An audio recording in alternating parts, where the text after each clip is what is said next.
నువ్వేంటి ఇక్కడ? నాన్నగారితో చిన్న పని నుండి వచ్చానమ్మా. అవునా డాడీ, తను ఏది అడిగినా వెంటనే చేసేయాలి. Very nice guy. మాట్లాడుతుండే హర్ష 5 minutes లో వస్తాను. ఏదో చెప్తున్నాను సార్. ఫ్యామిలీ జోలికి రాకూడదు. తప్పని పెద్దడు నువ్వు అర్థమైనా చెప్పదు. నువ్వేంటి బాబు ఇక్కడ? ఆయనతో పని నుండి వచ్చానమ్మా. చాలా మంచి చెప్పండి.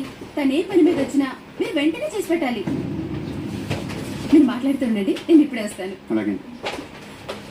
ఎక్కడాగాను ఫ్యామిలీ జోలికి రాకూడదని కదా. నేను ఈ ఫ్యామిలీ జోలికి రావడం తప్పు. అది నీకు అర్థమై వాడికి అర్థమైనా చెప్తామని ఇలా చేశాను.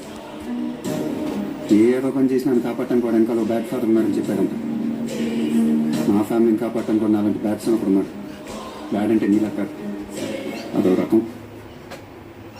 నిన్న పొద్దున మీ వాడు మా ఆఫీస్కి వచ్చాడు. సాయంత్రానికి నాకు తెలిసింది. రాత్రి మీ వాళ్ళ గురించి తెలుసుకున్నాను. పొద్దున్న ఫ్లైట్కి ఢిల్లీకి వచ్చాను.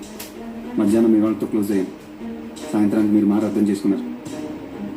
అనుకున్న దానికన్నా ఫాస్ట్గా అయిపోయింది. వాడికి అర్థమయ్యేలా చెప్తారుగా. ఒకరే కొడుకునుకుంటారు.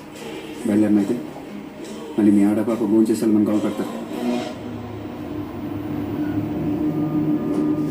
హర్ష ఎక్కడికి? భోజనం రెడీ చేశాను, చేసేయచ్చుగా. ఫ్లైట్ టైం అయింది. నెక్స్ట్ టైం వచ్చినప్పుడు భోజనం చేస్తాను.